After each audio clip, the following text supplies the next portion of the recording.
Good morning, good afternoon, and good evening to all of our guests in the audience today. My name is Maya Nowens. I'm the Senior Fellow for Chinese Defense Policy and Military Modernization at the IISS. And it is my pleasure to welcome you today to today's book launch, The Great Decoupling, China, America, and the Struggle for Technological Supremacy, which is the most recent publication by our colleague, Mr. Nigel Inkster. For those of you who don't know him yet, Nigel is the Senior Advisor for Cybersecurity and China at the IISS, and he has previously authored an Adelphi book on China's cyber power. Prior to joining the IISS, Nigel worked for 31 years in the British Secret Intelligence Service, retiring at the end of 2006 as Assistant Chief and Director of Operation and Intelligence. In today's webinar, Nigel will speak for a good 30 to 40 minutes about his book, after which we will open to a Q&A session. Before we start, I'd like to make some housekeeping points. If you'd like to engage during the Q&A session, you have two options to do so. The first is through the Q&A window where you can type a question. Please keep your questions brief, and we will go through the list of questions submitted and try and pick up as many questions as possible throughout the Q&A session. Alternatively, you could raise your electronic blue hand, and that way you can alert me to the fact that you're seeking the floor, and I will then call on you to ask your question. The default mode for this will be audio only. So please remember whether you are asking a question through the Q&A box or via audio to state your name and affiliation when asking a question. And again, please keep them brief so we can get through as many as possible. Please note that we are recording this webinar and it will be posted on the IISS website following the session. So please keep this in mind when you interact. Now, the US-China relationship has taken center stage of global politics and global geopolitics. Whilst this topic has suffered no lack of analysis in the past few years, one of the main contributions that I think Nigel's book will undoubtedly make to our understanding of US-China relations and the competition for global tech supremacy is its contextualization of the ongoing rivalry for tech dominance within a wider consideration of Chinese history, culture, and identity. And considering Nigel's esteemed background and expertise in this area of work, I really cannot think of anybody else better to cover this topic. Nigel's introductory remarks won't be able to cover the wealth of information in his book. So during the Q&A, please do feel free to ask questions beyond just his remarks. But of course, please do keep them on topic. And with no further ado, I will now hand over to Nigel. Nigel, the floor is yours. Well, thank you very much, Mayor, and thanks to everybody who's signed up to take part in this webinar. I thought I'd start by saying briefly what this book is not before I go on to address some of the topics contained therein. And it's not a book that's aimed at the professional sinological community, China watchers as such. I'm hoping that there is nothing there that they would take serious issue with, but it's unlikely to contain any information they didn't already know. Nor is it actually a book aimed at a specialist strategic studies or security, international relations audience.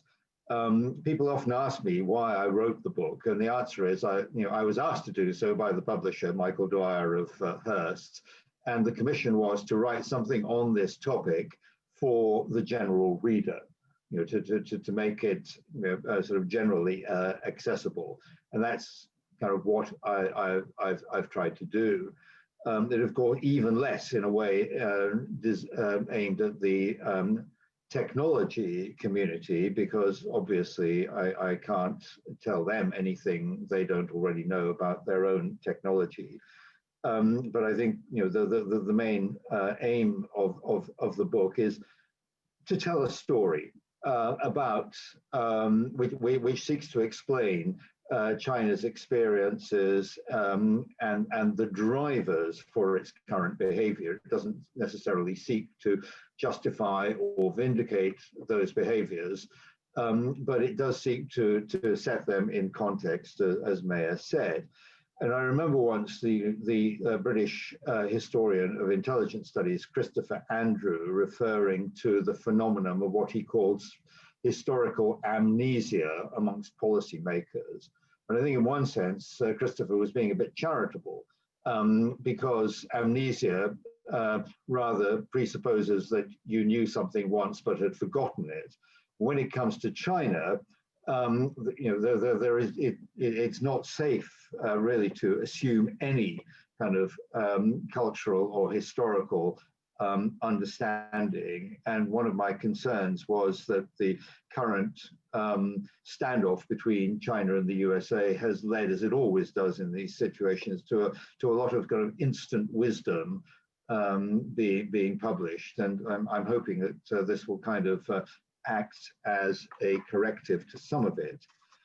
And it really starts with China's historical vision of itself as, if you like, the civilizational power at the center of the world, as its Chinese name, Zhongguo, implies the central kingdom.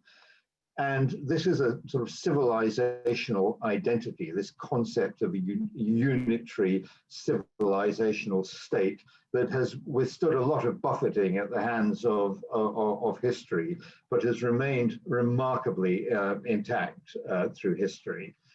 And commensurate with that is China's very real identity as a major engineering, technology, and science power through most of that period, up to the Industrial Revolution. I mean, China did account for probably 50% of pre-revolution inventions. And for much of recorded history was way ahead of the West in areas like agriculture, metallurgy, mining, shipbuilding even, and astronomy.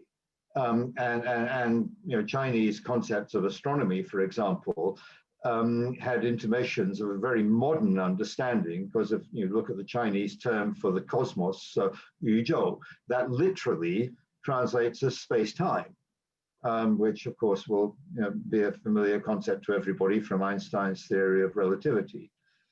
But while China was an advanced technology state, what it never did was develop a full culture of science, which the British historian of science, Professor Joseph Needham, defined as the application of mathematical hypothesis to nature, the full understanding and use of experimental method, the distinction between primary and secondary qualities, the geometrization of space, and the acceptance of a mechanical model of reality.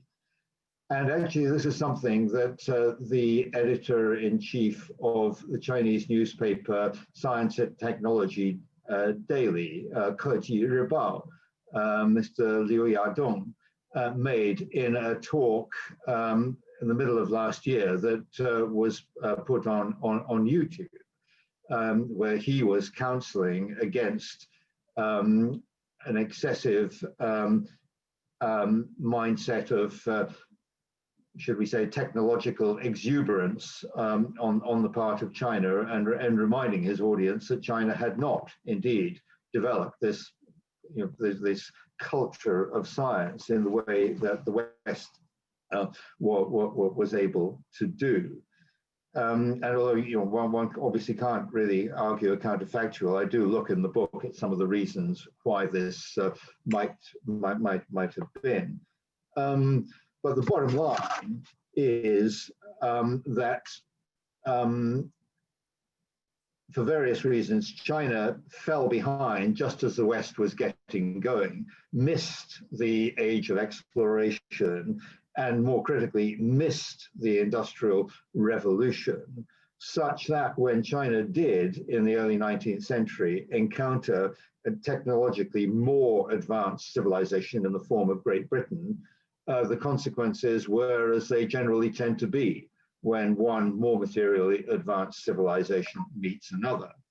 And practically overnight, China went from being hero to zero, from being a kind of civilization, having a very strong sense of itself as the center of the civilized world, to being a kind of indigent, perceived as an indigent outlier, languishing in the kind of global developmental stakes and being talked about in the West in the way that people used to talk about sub-Saharan Africa and parts of Asia in the 1960s and 1970s.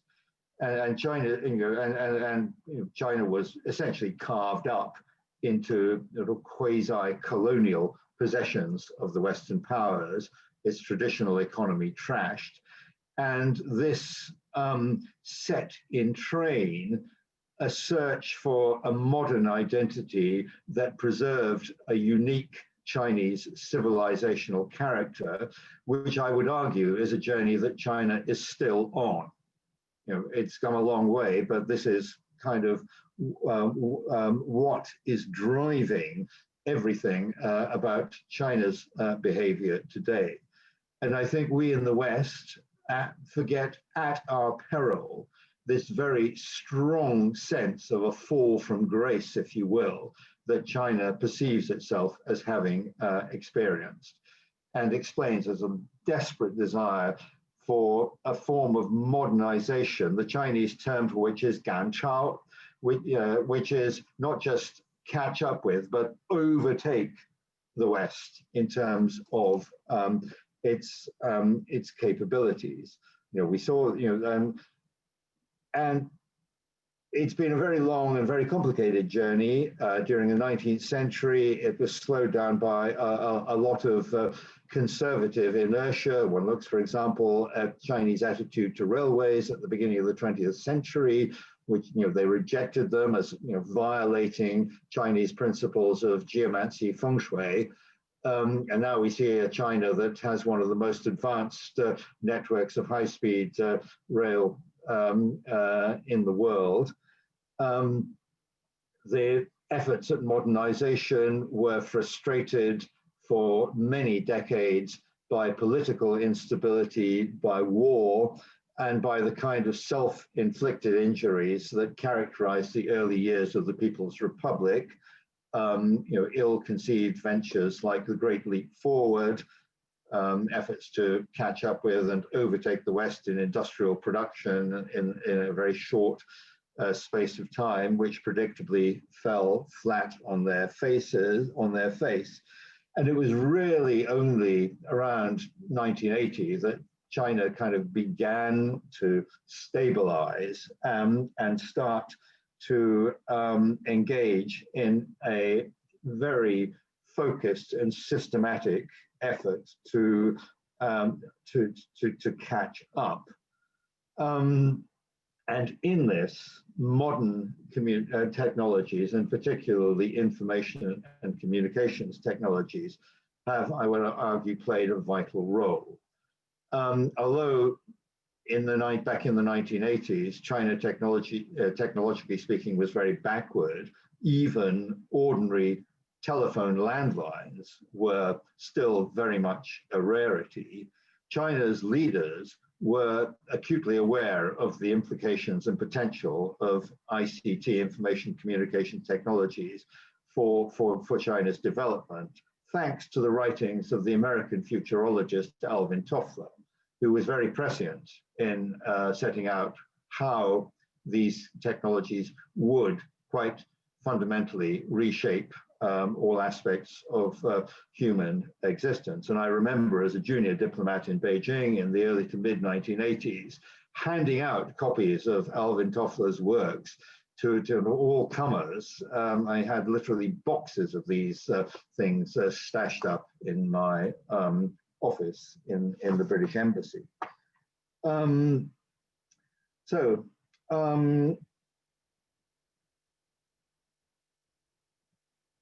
And the point about, I think, all of this is that China's embrace of modern technologies and the way this has gone has, over the last 3 to 4 decades, affected a kind of fundamental change in the global balance of power in terms of China's place in the world and the way in which it's seen.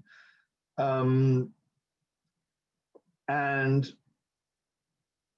in China, the way this happened was a series of top-down initiatives, quite unlike what happened in America, where the US government made the internet available to everybody and then allowed the private sector to do what it could. In China, what we've had is a combination of top-down initiatives driving the process forward every time that it looked as if it was going to stall, but also creating an enabling environment for indigenous Chinese companies, tech companies, to engage in what the Chinese tech entrepreneur Li Kai-fu has described as a kind of elemental capitalist competition red in tooth and claw.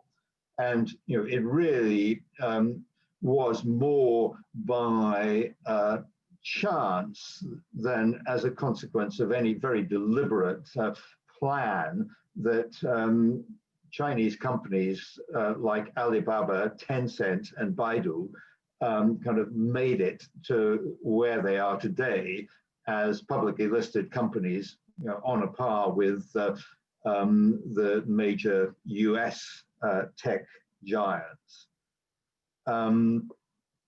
And just one example out of many is the way in which Chinese tech companies, for example, ran eBay out of town.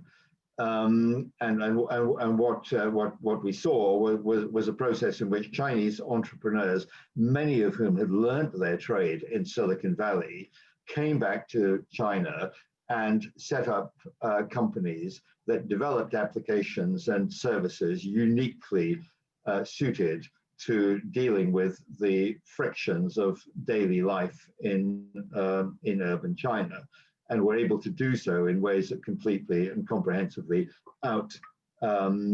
competed their Western counterparts. At the same time, of course, we saw a very complex interdependence between China and the United States developing in the technology sector. China became the kind of global workshop for the low-end manufacturer of capabilities, but also China served as a growing and very lucrative market for the products and manufacturers of Western technology companies. China, for example, is a huge net importer of intellectual property in this area to the tune of hundreds of billions of dollars per year. China remains very dependent on key US inputs, particularly in software and advanced microchip design, which I'll come back to. But the point is that China was very reliant on US systems like Microsoft Windows XP and Google Android for many of its own indigenous purchases. And we shouldn't underestimate the risk that Chinese leadership took when they allowed in the internet and began to encourage its development. They were acutely aware of the internet's ability to function as a vector for potentially subversive ideas, but also became equally aware of the vulnerabilities of their dependence upon US hardware and software, a vulnerability that was brought into stark relief by the revelations of Edward Snowden. And as China developed its technology capabilities, we saw efforts to transition from what Xi Jinping termed China as a big cyber power to China as a strong cyber power with more of its own capabilities, and eventually a move towards a focus on indigenous manufacture through programs like Made in China 2025, which incidentally is a program to which you will now find no reference anywhere in China, because together with the 1,000 Talents program, another effort to boost Chinese indigenous capabilities, it has been consigned to George Orwell's memory hole. But it is nonetheless still a very significant driver for Chinese efforts to get ahead and to become globally competitive. And of course, at the center of this book is the reality that this, that China's rise as an economic power and as a technology power has taken it on a kind of collision course with the United States. And in this, there are really three key dates that I would that I would highlight. The first is 2001, when with the US concurrence, China entered the World Trade Organization on developed world terms, which was to have enormous global implications. 2008, the year of the financial crisis, and then 2012, the year in which Xi Jinping took over as Secretary General of the Chinese Communist Party.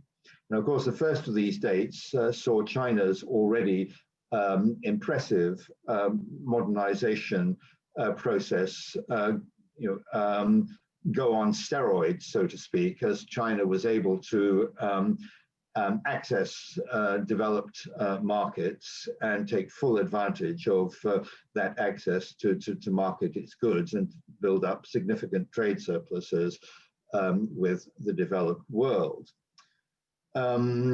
At the same time, China's own, although in principle committed, joining an organization that was designed for free trade and open markets, China itself did not play by those rules, did not have to play by those rules, and so kept its markets partially closed, privileged its own state sector with very substantial subsidies, and controlled key variables like the cost of energy and the renminbi dollar exchange rate, all in ways that privileged its interests and arguably disadvantaged competitors.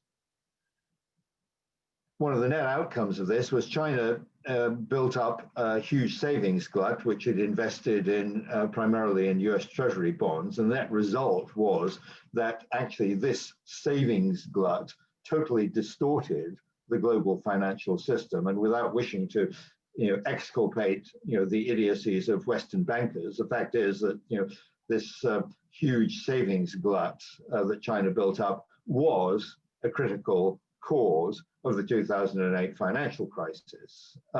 So, although China held the West to blame for this, the reality is China itself was equally culpable in its own way. But 2008 was a year where I think was a year of kind of epiphany for the Chinese leadership in terms of their readiness to accept the value, the validity of Western concepts, the Washington Consensus, which they'd always done through gritted teeth, and this kind of freed them up to start questioning this.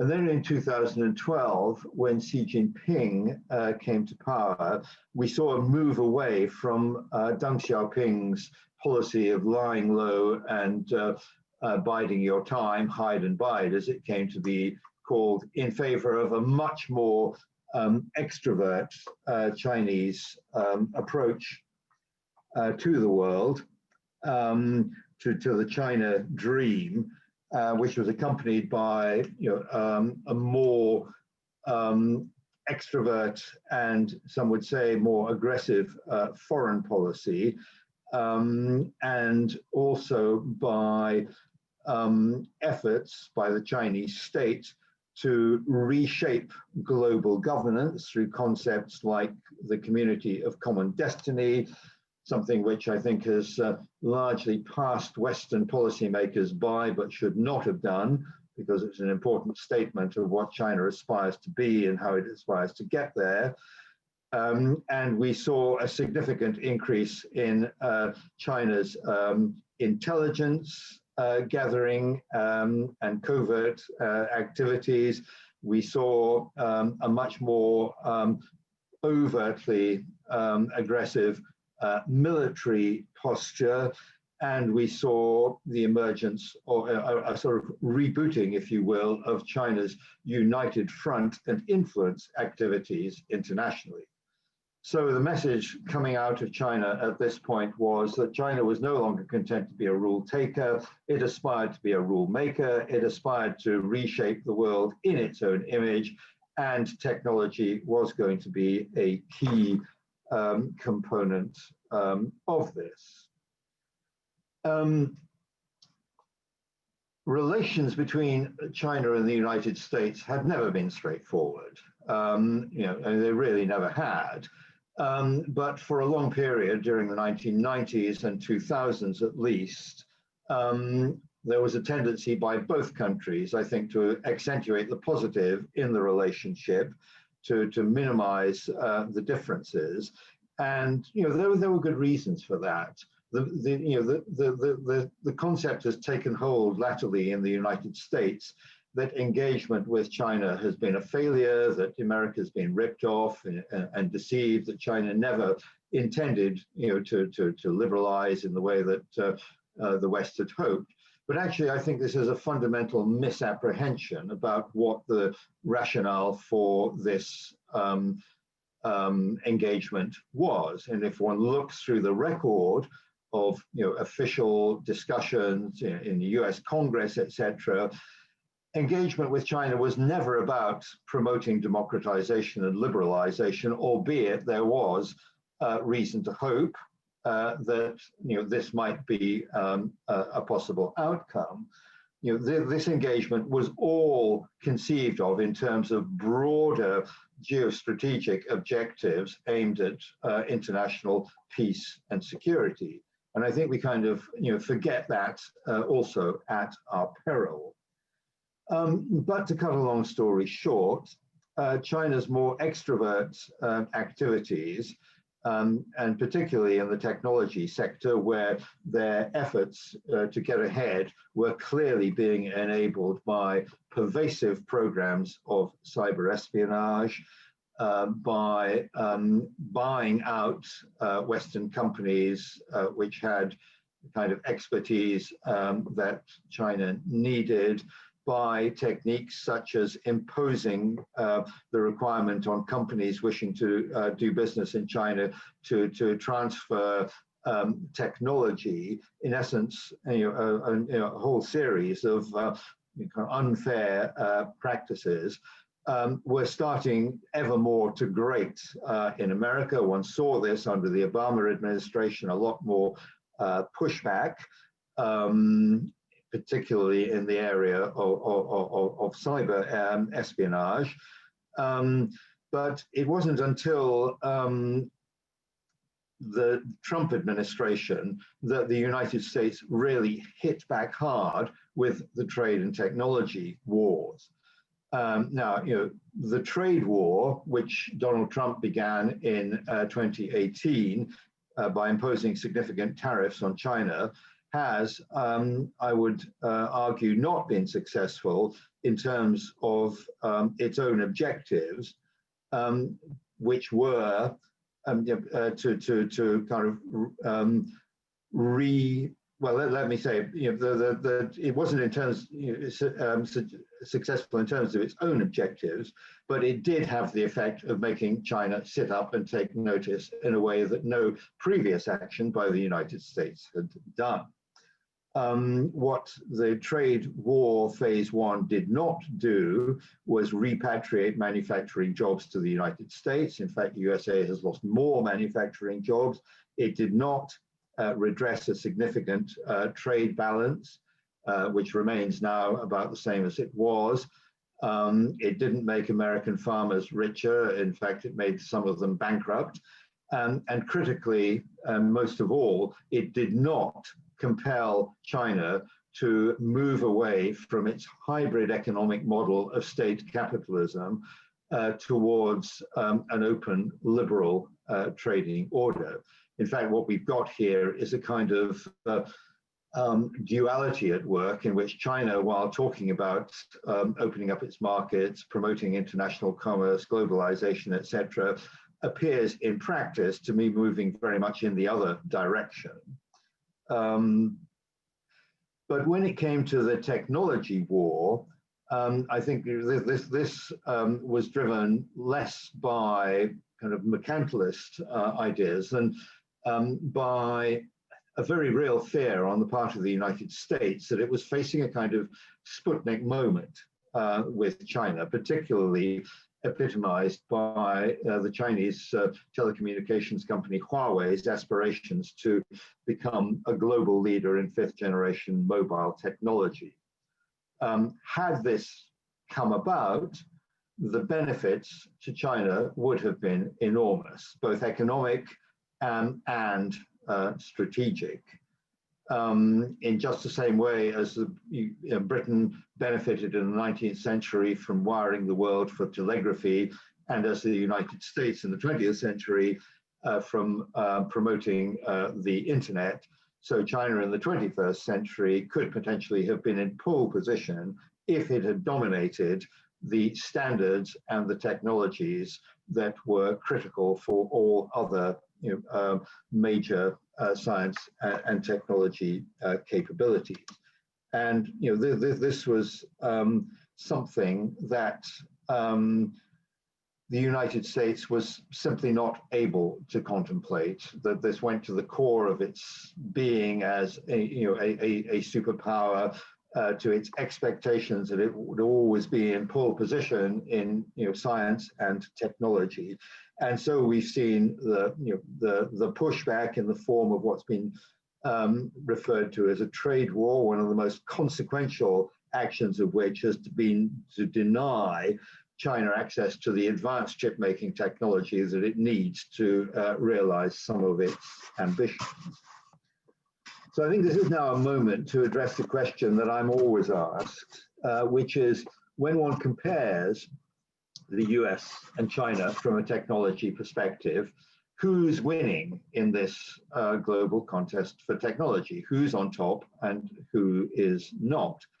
And the short answer is, and a very disappointing answer for most of you, I suspect, is that it's very difficult to say for sure, because due to a number of factors, including the predictability in which these technologies will evolve, including the problem that China tends to oscillate between periods of what one might call techno exuberance and a more, shall we say, measured assessment of where it is, and the fact that the two countries are approaching all of this from very different perspectives. The United States still very much focused on laissez-faire, leaving it to the technology companies to do most of the heavy lifting, while for China, it's still very much top-down, lots of state-led programs and very significant subsidies to companies prepared to invest in advanced technology. Broadly speaking, I would say that in most areas, the United States is still very much ahead. We've seen, for example, that the denial of advanced microchips has effectively stopped Huawei in its tracks. It can't it can't make the phones that it needs to make. It can't develop the 5G systems because it can't get its hands on these microchips, and it cannot manufacture them for itself. China is several generations behind the United States in the manufacture, in the design of and manufacture of these microchips. Similarly, with artificial intelligence, China is investing hugely in artificial intelligence, but it is playing catch up from quite a long way back, and still lacks a kind of solid core of expertise in developing algorithms, and a lot of China's expertise in AI is still actually located in the West. There are some areas, quantum encryption, where China is arguably in the lead, with the activities of Professor Pan Jianwei at the Hefei Institute. But in a lot of areas, China is still playing catch up. But at the same time, China is investing hugely in these capabilities, and one has to believe that a nation this talented and this determined to succeed will have effects sooner or later. So where does this all leave us? I'll wrap up here because I think I want to leave lots of time for questions. There are lots of things I haven't touched on. I haven't touched upon the whole issue of China as a security state, for example, but actually I'll touch on that briefly here. So where are we now? We are seeing, and have been seeing for some time, a process of what one might term selective decoupling between the United States and China, driven by a number of factors. The fact that we've kind of hit peak globalization, that a system of globalized supply chain networks optimized for efficiency but not resilience have shown their vulnerabilities, particularly with the coronavirus epidemic, and there is a clear need for some diversification of manufacturing capability to minimize the risk of overdependence. We may, as a friend and colleague of mine, Charles Parton, has suggested, have seen peak China in a way, insofar as the double-digit annual GDP growth that we've come to associate with China is clearly not going to continue.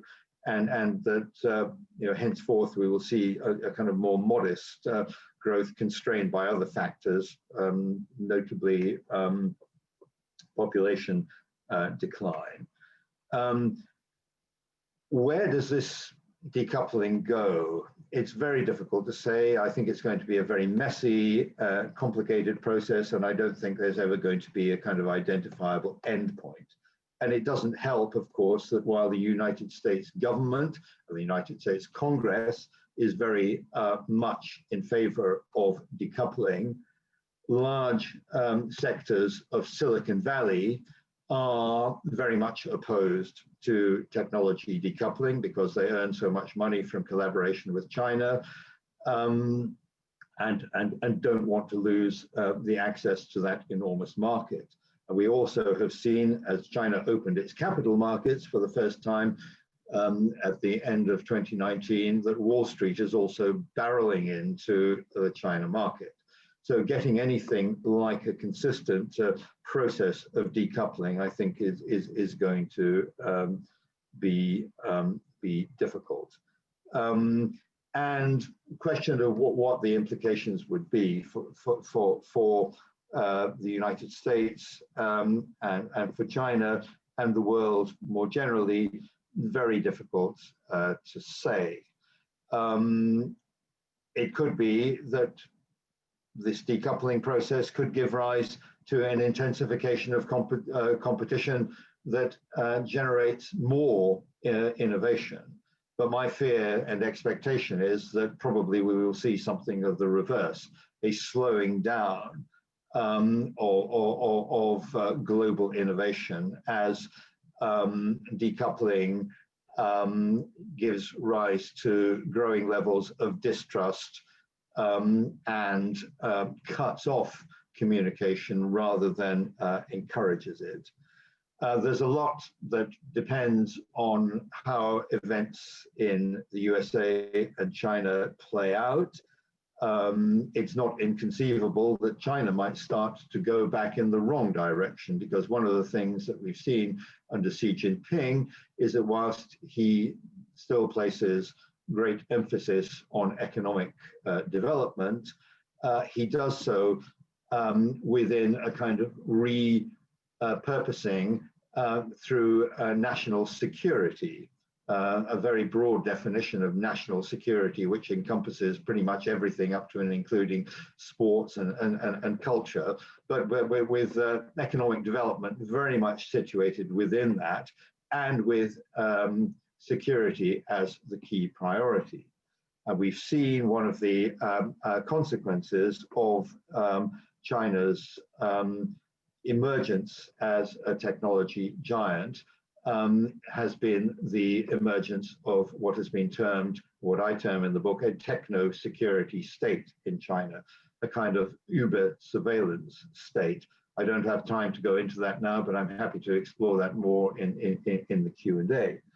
But it is possible that an excessive focus and concern with security could have detrimental effects for China's development. By the same token, we've seen in the United States a rather distressing culture of anti-science, as one might term it, espoused by the highest levels of the leadership, this remarkable phenomenon, the alternative fact, which to the best of my understanding appears to be a euphemism for barefaced lies, but which is potentially worrying in terms of how the United States will evolve in the future in terms of technology. There's also the question of whether the United States can maintain its or enhance its investment in the human capital that's going to be a key component of any continued success. We're confronting a new US administration, which will be, by the look of it, focused primarily on domestic concerns, at least initially. But as Harold Macmillan famously observed, events, dear boys, events will undoubtedly drag it into the international arena in ways it doesn't want to go. And however that happens, China will be at the forefront of the Biden administration's policies. And how, we have some early intimations of how the Biden administration may approach China in terms of not being in too much of a hurry to engage, resisting early Chinese blandishments for a reset of relations, and being, I think, perhaps more realistic about the extent to which any US administration will be able to affect changes in Chinese behavior. I think the focus is going to be much more on seeking to moderate those elements of Chinese behavior that the US and other Western democracies find difficult or objectionable. But how that plays out, very difficult to say. And in the book, I very much avoid trying to come up with dire predictions of any sort about how this incredibly complex situation with so many moving parts and so many dependencies might evolve. Anyway, I'll end there, roughly on the time I'd set myself, and with plenty of time, I hope, for Q&A. Thank you, Nigel. Indeed, you are just 35 seconds over the time mark that you aimed for, so well done. And thank you for that tour d'horizon of this very complex topic, as you rightly state. We have a number of questions in the Q&A box, but before I turn to them, I just want to ask one question as a moderator. You talk about the potential slowing down of global innovation if bifurcation picks up speed and gains traction more formatively than it's done so far. But I was wondering, whether this assumes that countries in this bifurcated world are going to go it alone. And if that isn't the case, if we see, for example, progress on the movement towards unilateral institutions or groupings of liberal democratic countries around norms and technological values and innovation, might countries that are able to combine these efforts more effectively, thus not benefit in some way and not lose innovative capabilities? And might that situation then not perhaps disadvantage China, which potentially doesn't have the ability to build that coalition of innovative states, or perhaps it does? Well, that's a very interesting question, Mary. Yeah, and I think the answer to your question is yes. You may be right. I mean, everything depends. A lot of this is going to be about political will rather than actual technological capabilities. But we are seeing, these technologies are becoming more, widely disseminated, and some of them, and quantum encryption, quantum computing is a case in point. Are capabilities that medium-sized states can and do and are getting involved in. So it is indeed possible that we might see these informal coalitions. I mean, I don't, for example, actually expect that the United States will, at least initially, try to build a sort of grand coalition of freedom-loving countries to counter China. I think what they're going to be looking at is a kind of more variable geometry, which is based on specific issues rather than sort of broad overarching principles. And so we may see that as well. So yes, and China is at a disadvantage here. I mean, if you look, for example, at things like artificial intelligence, you see a recent poll that I read showing that still most Chinese graduates in these particular disciplines want to go and work in the USA or Britain or Canada, because that's where the action is. That's where the sort of cutting edge capabilities are. And yes, it's going to be very difficult for China to find partners that are kind of co-equal, if you like, when it comes to the technology. I mean, Pakistan and North Korea are not particularly, no disrespect to either of those countries, but they don't have any particular capabilities to offer in these areas. Whereas other countries do. I mean, not just in Western Europe, but countries like Japan, South Korea, and of course Taiwan, which is responsible for producing 55% of the world's most advanced microchips. The last country they want to partner with, to make a rather obvious point, is China. Indeed. Moving on to the topic of how to still be able to cooperate with China and mitigate risks at the same time.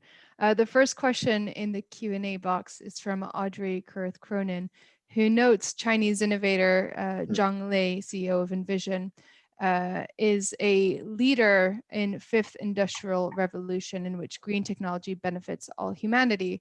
However, he relies on digital technologies such as the artificial intelligence of things.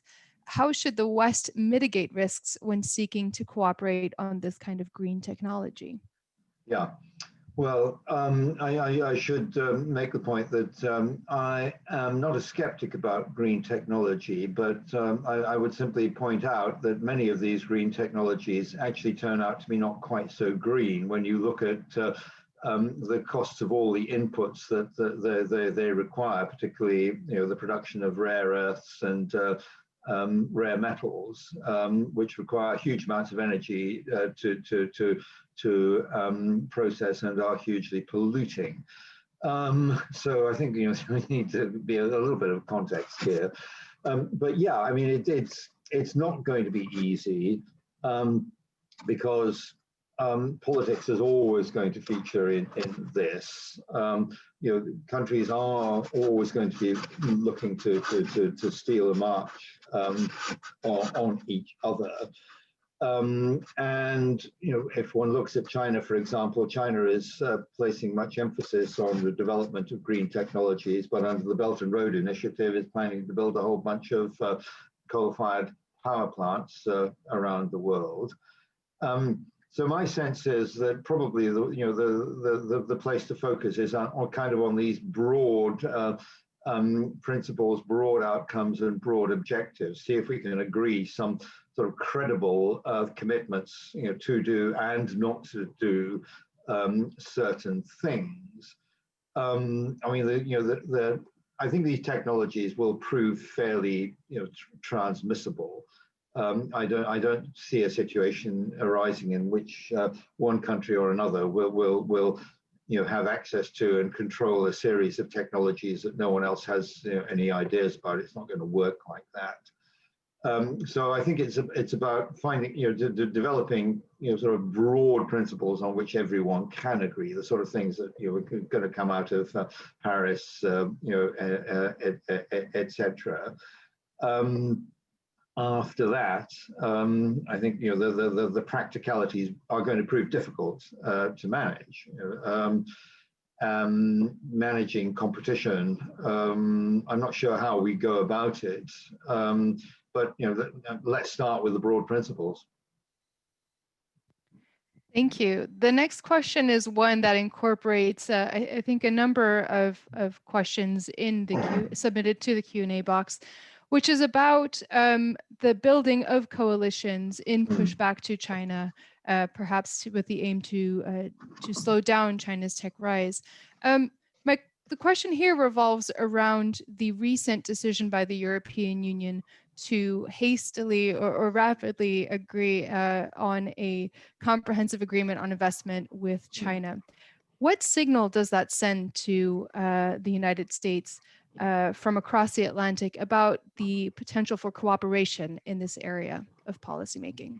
Well, my understanding is that the Biden administration were disappointed, the incoming Biden administration were disappointed by the European Union's decision, but they're not going to sort of cut them off because of it. And they still see a number of areas in which it should be possible for the United States and Europe to cooperate to mitigate those elements of Chinese behavior that are seen as unacceptable. And I know that there's been a lot of quiet talking, private discussions between elements of the Biden administration and European countries on this. I mean, I think I don't think from a geopolitical perspective, this timing of this agreement was, I think, ill considered because it did have the effect of giving China something that China very badly wanted. In other words, the ability to send a signal to the United States that it had options, which I don't think was particularly helpful in present circumstances. But I've got a feeling too that when the rubber hits the road on that agreement, the perceptions will change, because I don't think that I don't see there's any way in which China is going to be able to live up to some of the rather vague commitments that it has made. And as I said, whilst the official Chinese narrative is one of increasing openness and welcoming to foreign entrepreneurship, the realities on the ground do look rather different as the state becomes ever more controlling of the private sector, including foreign actors and foreign investors. And I don't think anybody quite knows where that particular process is going to go. Obviously, it's capable of being dialed back, but at the moment, the message seems to be, in terms of practice, that nothing commercial is going to happen in China that the party doesn't control.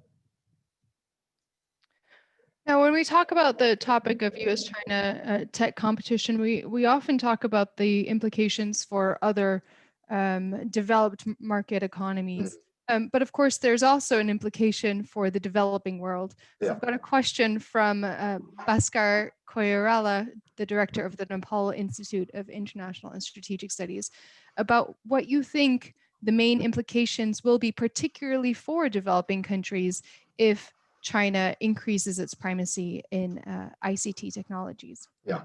Well, it is likely that these countries will be incentivized or pressurized, to go with Chinese options, and indeed this is already happening. Quite a significant, as you know, Mayor, from your own project on the digital Silk Road, Chinese ICT corporations are building a lot of capability in the developing world. And in so doing, obviously, to varying degrees, binding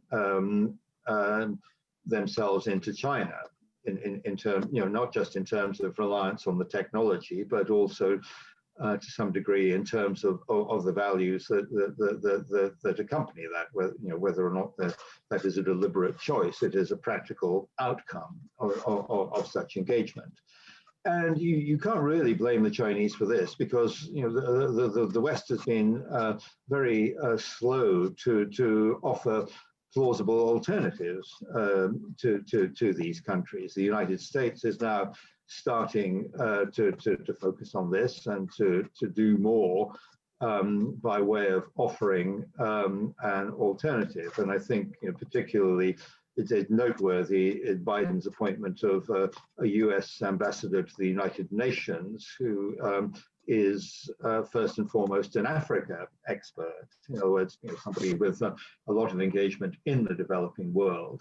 And I think the intention there is to try and offer potential alternative options to states that are looking to looking quite legitimately to develop their technology capabilities, and seeing at the moment China is only the only realistic option that they've got. And whether it will in fact be possible to cut off, make an alternative offer that is equally convincing remains to be seen. And I must say I'm somewhat skeptical, because the point is that we should never forget China is a party state. They are able to prosecute these projects on a kind of not just a whole of state but also a whole of nation basis, in a way that's actually very difficult for liberal democracies to do, other than in time of war. So whether we can mount a convincing alternative remains to be seen.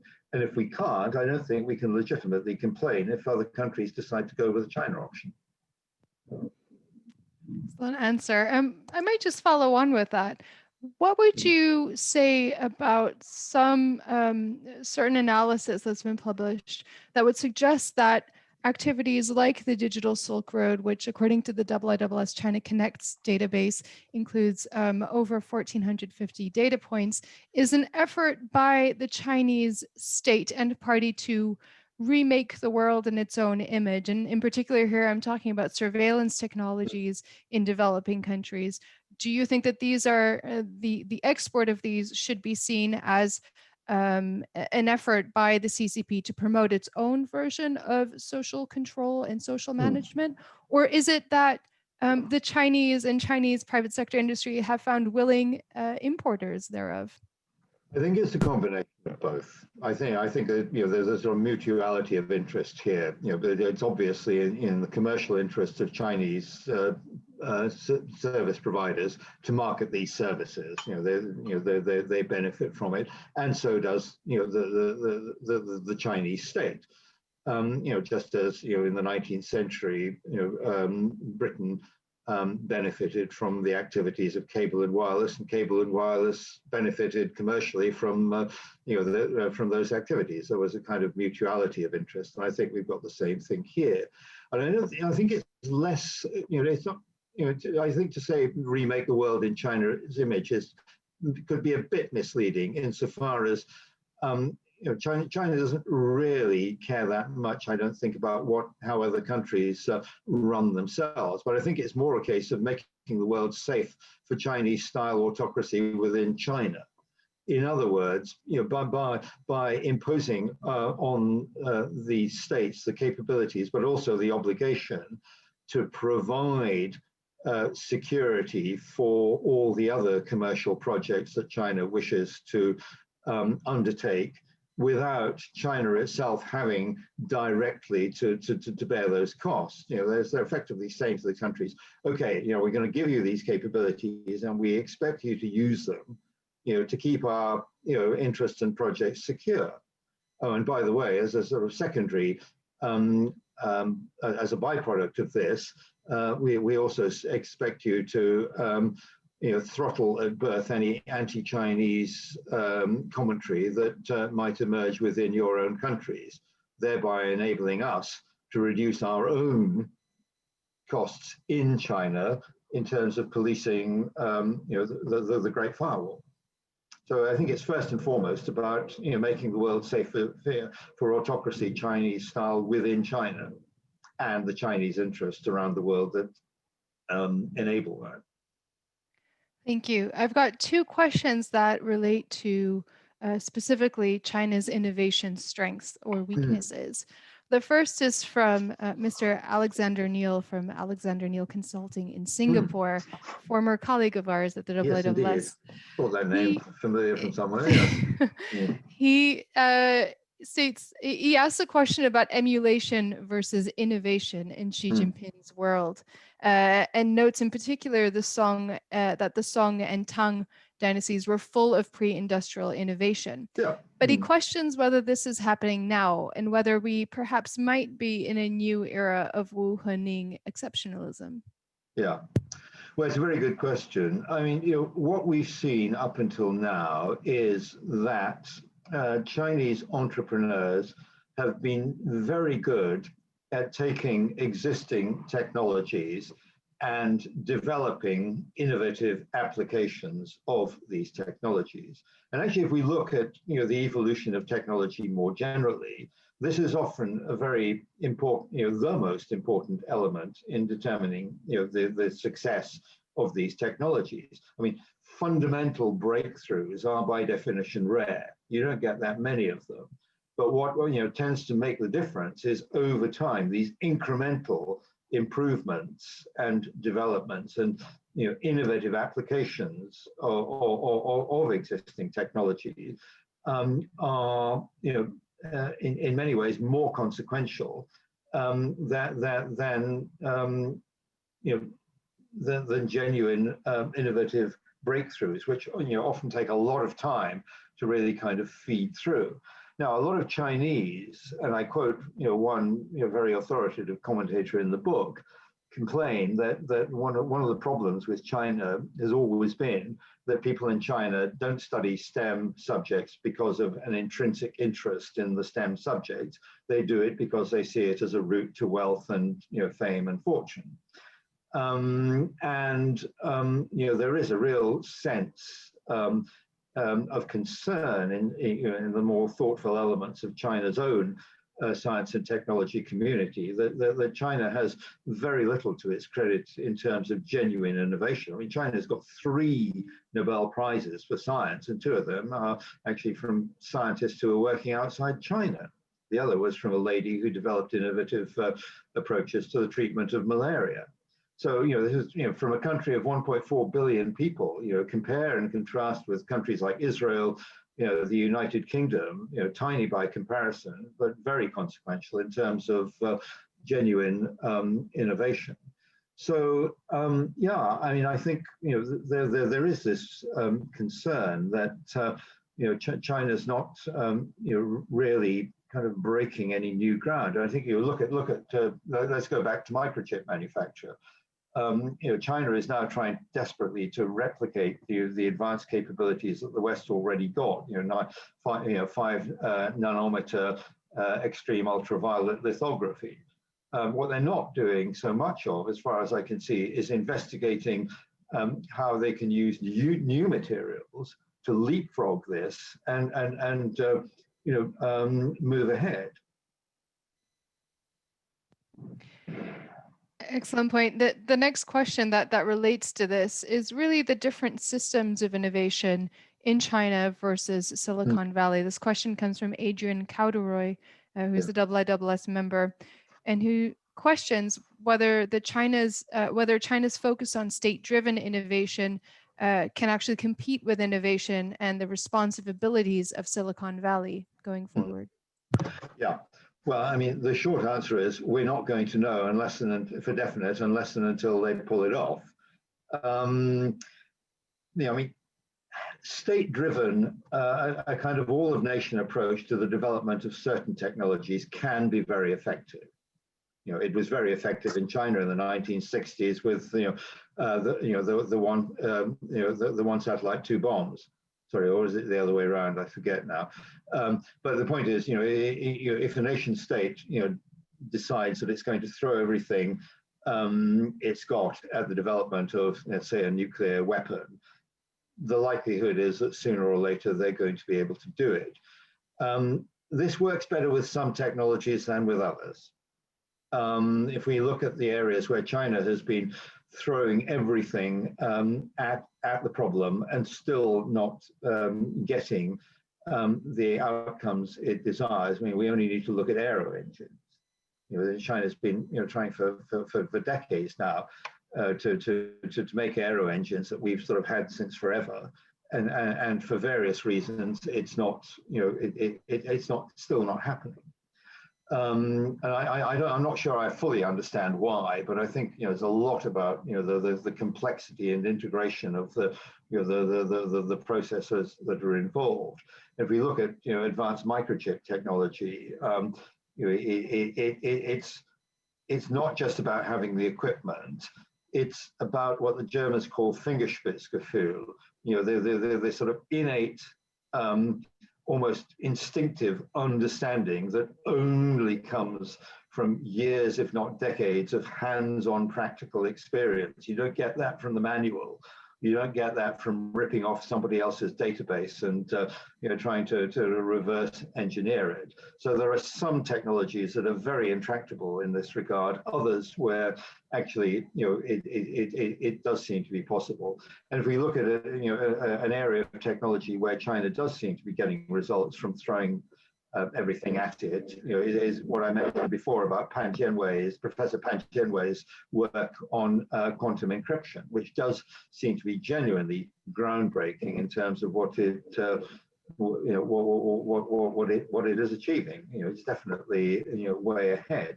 So I think one can't generalize. Different technologies evolve in different ways.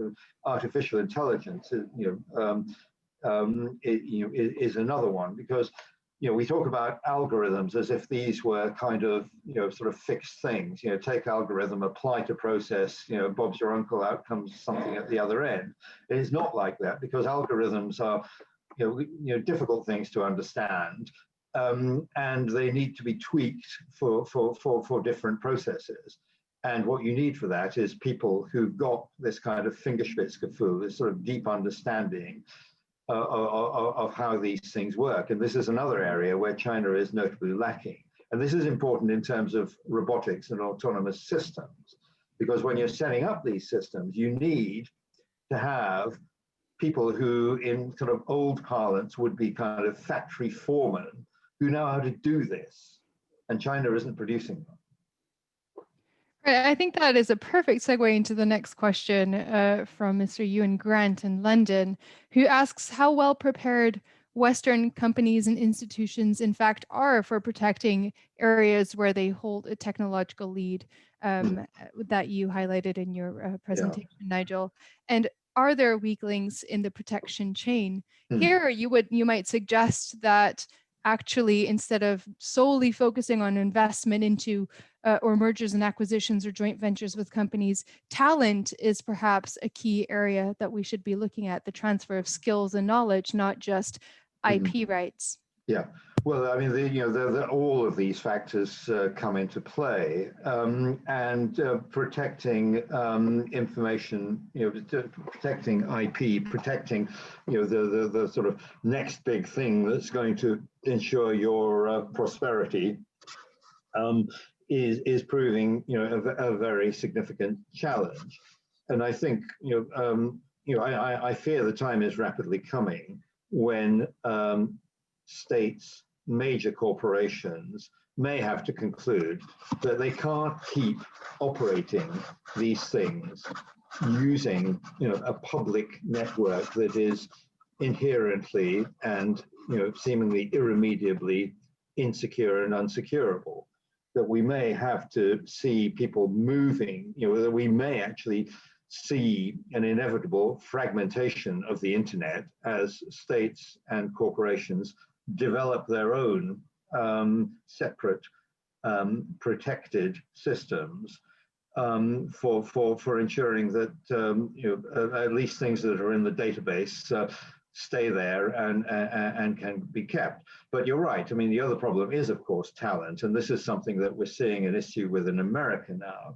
I've got a feeling that there is more than an element of McCarthyism at work here, but we're seeing a lot of scientists in the United States, many of them ethnically Chinese by background, suddenly coming under suspicion by virtue of research activities they are taking that have some kind of China connection, often not declared, sometimes not declared, often occupying a very gray area in terms of propriety and legitimacy.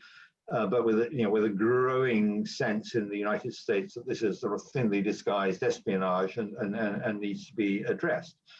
But back in the 1960s, we saw a very interesting example of how this can backfire when the father of Chinese rocketry, a scientist who had been involved in the Manhattan program and had then been put under house arrest for suspected Chinese communist sympathies, was eventually transferred back to China as part of a prisoner exchange, and then, of course, went on to help China develop its nuclear weapons and ballistic missile programs. So, chasing these people out of the United States may prove not such a wise choice if it's done at the sort of scale that appears to be happening at the moment. Indeed, and of course, all of this has to do with a lot of not just understanding what happens in China and how China supports innovation and development, research and development in these areas of technology, but also very much the story of our own systems and processes at home. Noting here, of course, that although, as you say, China is leading in some areas of quantum technology and innovation, the first quantum satellite launched in the world by China, in fact, was the result of collaboration with an Austrian researcher who lacked funding and resources back at home in Europe. So to what extent is this story a story about China, and to what extent is this a story about ourselves and our own countries? I think it is very much. I mean, China's emergence as a major power, is something that causes us to ask a lot of questions about ourselves and, our own inadequacies and shortcomings. I think it's particularly true of the United States, as we've seen, the recent events politically. But yes, I mean, you look, for example, at a country like the United Kingdom, a country with a record second to none in terms of scientific discovery and innovation, but with a consistently miserable track record of effectively commercializing those discoveries. And we're facing this challenge now. All developed Western economies are facing the challenge now in areas like, for example, quantum computing, which are difficult but have enormous potential. How do you keep these companies going up to the point where they can actually cash in on the research and development that they've undertaken? China solves that problem by simply throwing huge volumes of state money at these companies, and a lot of it gets wasted. I mean, a huge amount of activity at a provincial and municipal level in China, incentivizing the establishment of artificial intelligence activities, a lot of which turns out to be nothing of the sort. But in the UK, it's really, really difficult, to see how these entities can be kept going. I mean, we see the same thing in the United States with the whole 5G. I mean, when we talk about Huawei and 5G, I mean, Huawei did develop a lot of patents for things like base stations, but essentially Huawei has worked in 5G as a systems integrator. Being a systems integrator in the US telecommunications industry is not a very attractive commercial proposition. So how do you address that? How do you reverse that? How do you make it an attractive proposition? Or how do you find alternative ways in which these systems can be developed such that one company doesn't have to assume a lot of upfront costs and risk amid considerable uncertainty as to how they recoup it?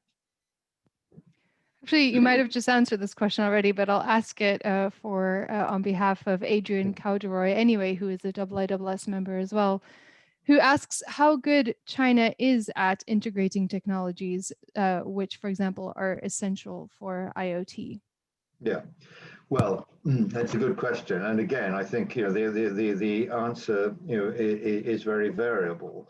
We've seen some success, and particularly, Mayor, you will know, in the military domain that that China is actually doing quite well. In some areas of this. I mean, it's difficult, particularly in the military domain, to ascertain exactly how well because of the inevitable secrecy that attends military activities, but there's clearly quite a lot going on where systems integration is starting to happen. And yeah, I mean, I think the big Chinese technology companies in some areas are doing very well. I mean, Alibaba was doing very well in fintech until Jack Ma made that absolutely coruscating speech recently about the shortcomings of the Chinese financial regulatory system. And it wasn't just a few mild observations that things might not be quite as they might be. It was a savage and coruscating attack on the whole thing. But they have been doing quite well. And the other thing is, of course, that the Chinese government is proving quite effective at riding close herd on this in areas like antitrust activities, in areas like data protection for individual civilians, individual members of the public, et cetera, et cetera. They're doing quite a lot to create the kind of enabling environment for this. And of course, for their own reasons too. But it's a very, very difficult question to answer. I mean, as I said, this is where one has to navigate between a Chinese propensity to techno exuberance versus a more sober assessment of the practicalities, which is there in the Chinese open source media, but tends these days to be rather sort of watching for obvious reasons, given the general intellectual climate that we now see. That leads me to a question about China's advantages in developing and innovating in areas like artificial intelligence and leveraging machine learning increasingly in the future in different sectors, both civil and military. We have a question by Dr. Hagman, who's the chief analyst at the Swedish Ministry of Foreign Affairs, and also another question from an audience member about China's ability to fail fast, or the ability of Chinese companies to fail fast. And second of all, the ability of Chinese companies to perhaps test technologies that we would consider in the liberal West to be taboo. And this pertains both to the PLA, as per Dr. Hagman's questions, as well as questions around bioengineering from another question in the audience. Could you speak a little bit about the perhaps the advantages that China might have here, or are we Yeah. overestimating this? Well, I mean, I think there are some significant Chinese advantages, and an obvious one is data. And it's not just Chinese data, because Chinese data is fairly homogenous and has its limitations. But we're now seeing China engaging in massive collection of data sets from around the world for all sorts of reasons. It is clear that it is now starting to triage and utilize that data. I mean, the obvious case in point is data sets that they have acquired for national security purposes. For example, the Office of Personnel Management database, 22.5 million US federal employees. All that data is now sitting in a data center in, I think, Henan, if I'm not mistaken, and currently being subject to analysis. The interesting thing there, which relates to what was the last question, is who's doing this? Private sector companies, because the state doesn't have the capacity, and the private sector companies are particularly happy about having to do it, because they don't see that there's a whole lot in it for them, but they have no choice in the matter. So I think that is an interesting area for consideration. But to move on to the second question about whether China is shall we say, less constrained by ethical considerations than the West might be. Well, the obvious case to cite is the whole techno-surveillance complex that we have seen emerging in China, things like Skynet and so on, and the social credit system, although that, as I make clear in the book, is generally misrepresented in Western commentary. But the fact is that China is building a surveillance state, a technical surveillance state like nothing we've seen anywhere else in the world, and it really is pretty all-embracing. So that is one area where we have seen China move beyond, way beyond anything that Western liberal democracies would regard as acceptable. In areas like military and biotechnology, it's more difficult to say. I mean, I make the point in the book that the Chinese military is looking at things like autonomous systems in warfare and the use of artificial intelligence for enhanced situational awareness and more effective decision making. But I don't think that Chinese generals, any more than their Western counterparts, want to fight what I refer to as a sorcerer's apprentice war, a war in which autonomous systems are kind of duking it out with each other without the ability of human beings to sort of intervene and determine how this happens. So I don't think China is any more interested in that than we would be, and the way in which they're thinking about the role of artificial intelligence in warfare seems pretty familiar in terms of what I understand to be our approaches. I mean, I know that the big story in Western media is the sort of whole killer robots thing. I mean, I don't think anybody takes killer robots that seriously, but it has been a useful framing mechanism to get people to address the real issues of autonomous systems in warfare. Biotechnology, different thing, and of course we're now seeing controversial allegations from the United States government about possible Chinese military involvement in experiments in virology, gain-of-function experiments undertaken by the Wuhan Institute, which is kind of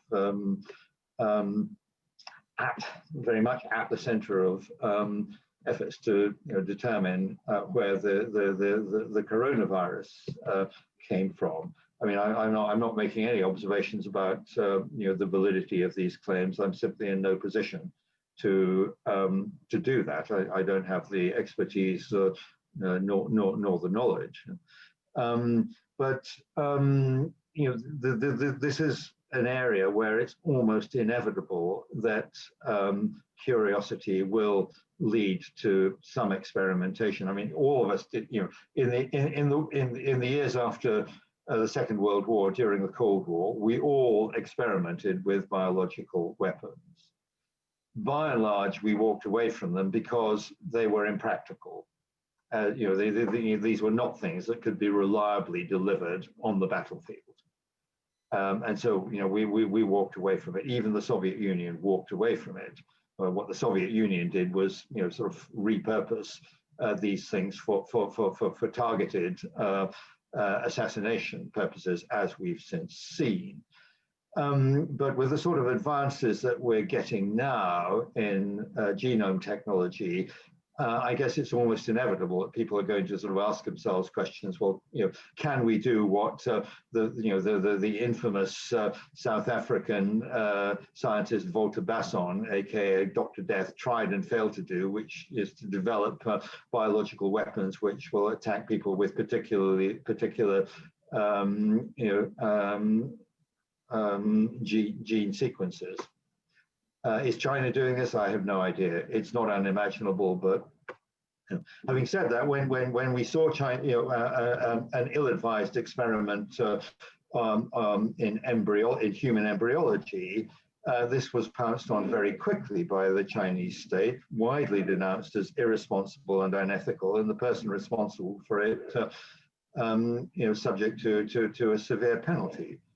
And certainly in all of these areas, and I myself have been involved in serious discussions in China with young Chinese experts, about the ethics and morality of artificial intelligence, in ways that led me to believe that these were real issues and real considerations that people in China were wrestling with just as we are.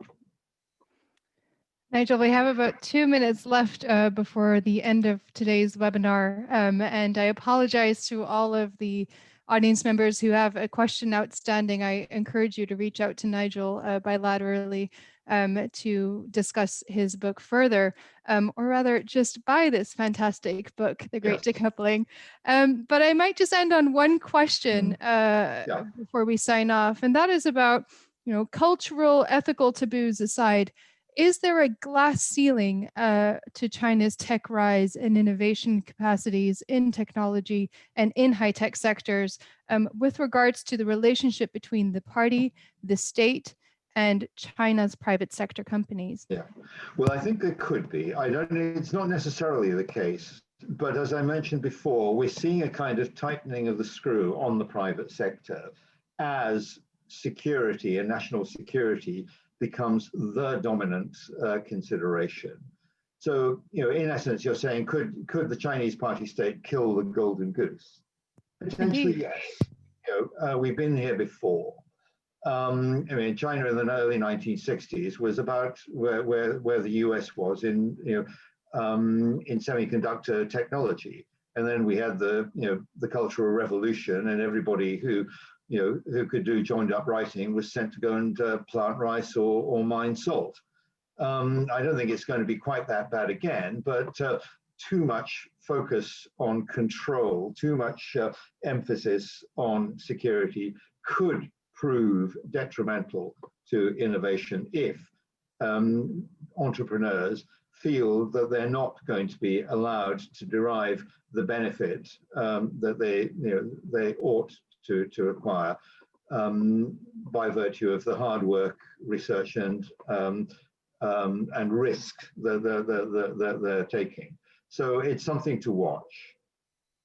Right. Well, on that note, we are on the dot for 4:30 here in UK. Nigel, I would like to thank you for your contributions to this area of study and to being so gracious with your time today in order to answer a whole range of questions. I think we've covered a lot of ground and shown just how complex this topic is. Thank you to our audience members for dialing in today from across the world. And again, please do get yourself a copy of this book. It is highly recommended.